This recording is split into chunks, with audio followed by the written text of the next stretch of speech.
தமிழ் சுருக்கெட்டு முதுநிலை தேர்வு 2ஆம் தாளம் நன்றாக எழுதிட கடிதங்கள் மற்றும் 1/3 பாகம் ஆகியவற்றில் வரும் சிறப்பு சுருக்கங்களை பலமுறை எழுதி பயிற்சி செய்திட வேண்டும். டிசம்பர் 1984 ஒப்பந்த புள்ளி அறிவிப்பு. சிறப்பு சுருக்கங்கள். முத்திரையிடப்பட்ட ஒப்பந்த புள்ளிகள் கோரப்படுகின்றன. வேலையின் மதிப்பு. விண்ணப்ப படிவங்களை பெற்று கொள்ளலாம். முன்வைப்பு தொகை. பூர்த்தி செய்யப்பட்ட ஒப்பந்த புள்ளிகள். பிற்பகல் மணி வரை பெறப்பட்டு ஒப்பந்தக்காரர்கள் முன்னிலையில் திறக்கப்படும். ஒப்பந்த புள்ளி கோரும் அறிவிப்பு தயாரிக்க. விபத்து அறிக்கை. சிறப்பு சுருக்கங்கள். வந்து கொண்டிருந்த தலைக்கவசம். வழக்கு பதிவு. காவல் நிலைய ஆய்வாளர். விசாரணை. விபத்தை நேரில் பார்த்தவாறு விபரிக்க. பத்திரிகை விளம்பரம். சிறப்பு சுருக்கங்கள். தேவை. அரசு அலுவல் முறை கடிதம். சிறப்பு சுருக்கங்கள். வருகின்றன. மாண்புமிகு. பார்த்து கொள்ள வேண்டும் என சமூக நலத்துறை. மாவட்ட ஆட்சித் தலைவர்களுக்கும் அரசு அலுவல் முறை கடிதம் தயாரிக்க. மனு. சிறப்பு சுருக்கங்கள். பட்ட படிப்பு. முதுகலை பட்டம் பெற முடியாது. எழுதும் மனு தயாரிக்கவும். 1/3 பாகம். சிறப்பு சுருக்கங்கள். வரவு செலவு திட்ட. விவாதத்தில் கொண்ட சட்டமன்ற பேரவை உறுப்பினர் பேசியதாவது. நிதிநிலை அறிக்கையின் மீது ஒரு சில கருத்துக்களை எடுத்து வைக்க விரும்புகிறேன். தமிழக மக்கள் கேட்டுக்கொள்கிறேன். மத்திய அரசு மாநில அரசுகள் முன்வர வேண்டும் என்று தெரிவித்துக்கொள்ள கடமைப்பட்டிருக்கிறேன். விவாதம். தெரிவிக்க வேண்டும். தெரிவித்திருக்கிறார்கள். ஒரு மனதாக எச்சரிக்க விரும்புகிறேன். நிதியமைச்சர் அவர்கள் ஒரு திட்டத்தை அறிவித்து இருக்கிறார்கள். இந்த திட்டத்தை உதவி திட்டம், அளிக்கும் திட்டம். நான் கடமைப்பட்டு இருக்கிறேன். மாவட்ட ஆட்சித்தலைவர் பற்றாக்குறையைதான். அந்த திட்டத்தை ஏழை எளிய இருக்கும் என்று இந்த நேரத்தில் தெரிவித்துக் கொள்கிறேன். 15 seconds. 10 seconds. 5 seconds. Get ready. Start. 1. Vellore நகராட்சியில் உள்ள சாலைகளை செப்பனிட முத்திரையிடப்பட்ட ஒப்பந்த புள்ளிகள் கோரப்படுகின்ற. வேலையின் மதிப்பு 4 லட்சம் ரூபாய். ரூபாய் 20 செலுத்தி விண்ணப்ப படிவங்களை நகராட்சி அலுவலகத்தில் பெற்று கொள்ளலாம். முன்வைப்பு தொகை 40,000. பூர்த்தி செய்யப்பட்ட ஒப்பந்த புள்ளிகள் டிசம்பர் 7ஆம் தேதி பிற்பகல் 4 மணி வரை ஆணையாளரா பெறப்பட்டு அன்றே பிற்பகல் 5 மணிக்கு ஒப்பந்தக்காரர்கள் முன்னிலையில் திறக்கப்படும். ஒப்பந்த புள்ளி கோரும் அறிவிப்பு தயாரிக்க. 2. அண்ணா சாலையில் நேரு பூங்கா அருகே வந்து கொண்டிருந்த ஸ்கூட்டர் மீது லாரி ஒன்று மோதியது. தலைக்கவசம் அணியாமல் இருந்த ஸ்கூட்டர் ஓட்டிய பாலன் அதே இடத்தில் மரணமடைந்தார். லாரி டிரைவர் நாகப்பனை கைது செய்து அவர் மீது வழக்கு பதிவு செய்து காவல் நிலைய ஆய்வாளர் மணி விசாரணை செய்து வருகிறார். விபத்தை நேரில் பார்த்தவாறு விவரிக்க. 3. சென்னை தொலைக்காட்சி நிலையத்திற்கு செய்தி வாசிப்பாளர்கள் தேவை. ஆங்கிலமும் தமிழும் சரளமாக பேசும் ஆற்றலுடைய பட்டதாரிகளாக இருக்க வேண்டும். 25 வயதுக்கு மேல் இருக்க கூடாது. மனு செய்ய கடைசி நாள் டிசம்பர் 20. முழு விவரங்களோடு அண்மையில் எடுத்த புகைப்படத்துடன் விண்ணப்பிக்கவும். தொலைக்காட்சி இயக்குனர் வெளியிடும் விளம்பரம் தயாரிக்க. 4. சத்துணவு கூடங்களில் தரும் உணவு தரமாகவும் நிர்ணயிக்கப்பட்ட விகிதாச்சாரப்படியும் இல்லை என்று பல புகார்கள் வருகின்றன. மாண்புமிகு அமைச்சரும் பல இடங்களில் திடீர் சோதனை நடத்தி நிலைமைகளை சீர்திருத்தியுள்ளார். மாணவர்கள் நலனுக்காக செயல்பட்டு வரும் இத்திட்டத்தில் குறைபாடுகள் வருவது மன்னிக்க முடியாததாகும்.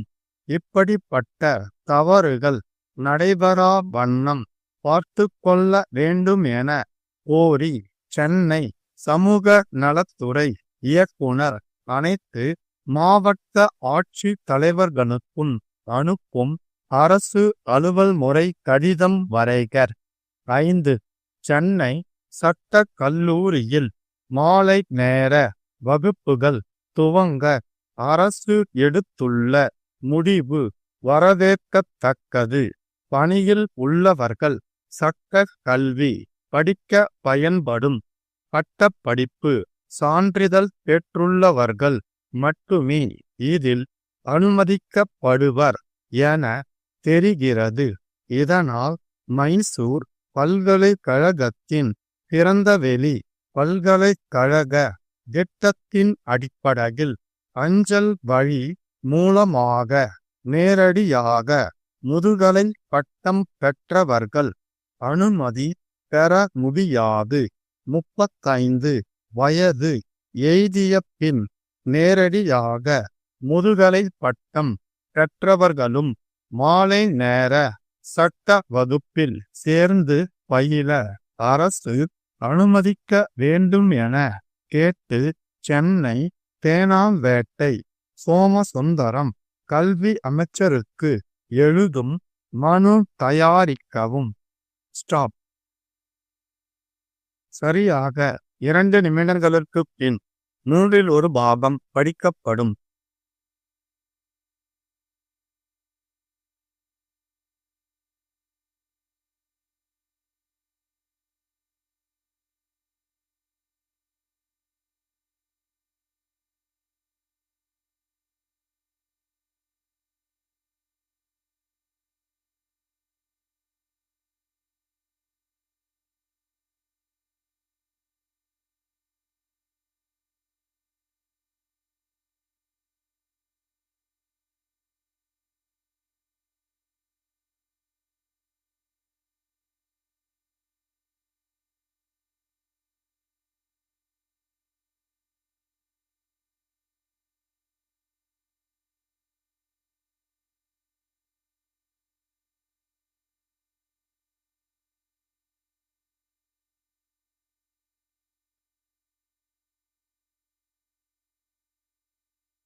10 seconds,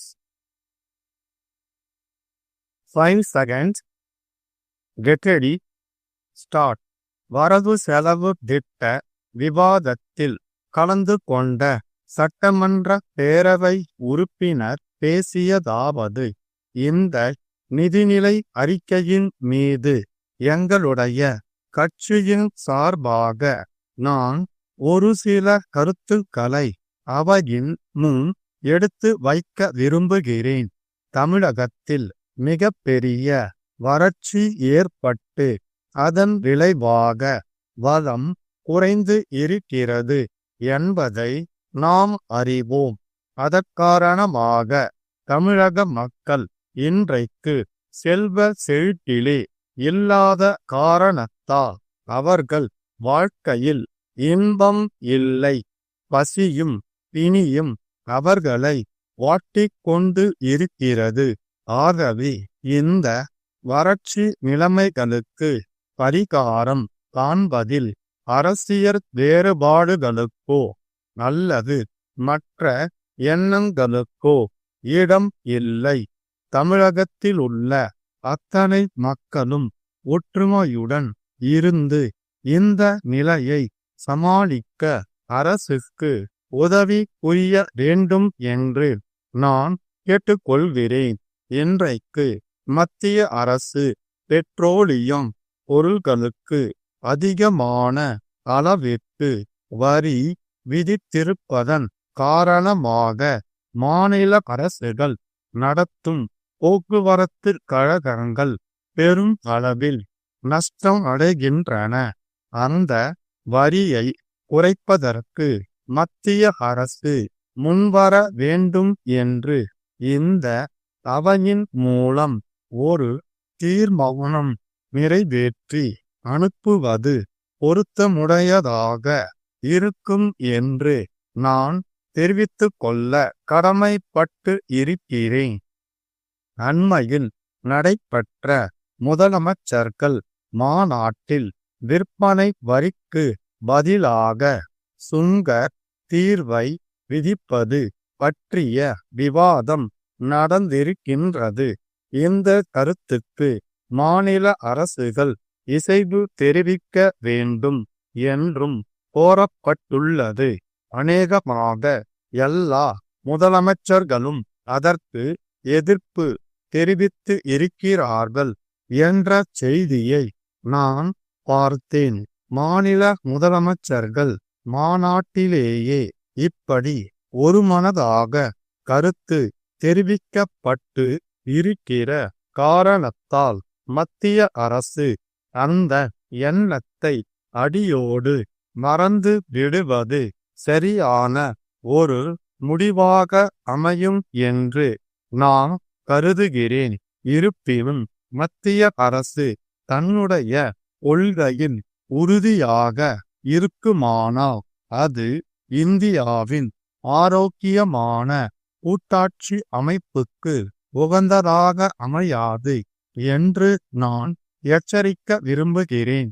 நம்முடைய நிதியமைச்சர் அவர்கள் தாலிக்கு தங்கம் தருகிற ஒரு திட்டத்தை அறிவித்து இருக்கிறார்கள். இத்திட்டத்தின் நோக்கம் நல்லது, அதை நான் குறை கூறவில்லை. ஆனால் இது காரிய சாத்தியமற்றது. ஆகவே இந்த திட்டத்தை கைவிட்டுவிட்டு ஏற்கனவே செயல்பட்டு வரும் முதியோர் உதவி திட்டம், கைம்பெண்களுக்கு மறுவாழ்வு அளிக்கும் திட்டம் ஆகியவற்றை விரிவுபடுத்தலாம் என்ற கருத்தை இங்கே வலியுறுத்தி கூற நான் கடமைப்பட்டு இருக்கிறேன். ஏனென்றால் இன்றைக்கு பல்லாயிரக்கணக்கான மனுக்கள் ஒவ்வொரு மாவட்ட ஆட்சித் தலைவர் அலுவலகத்திலும் தேங்கி கிடைக்கின்றன. நிதி பற்றாக்குறைதான் இதற்கு காரணம் என்று சொல்லப்படுகிறது.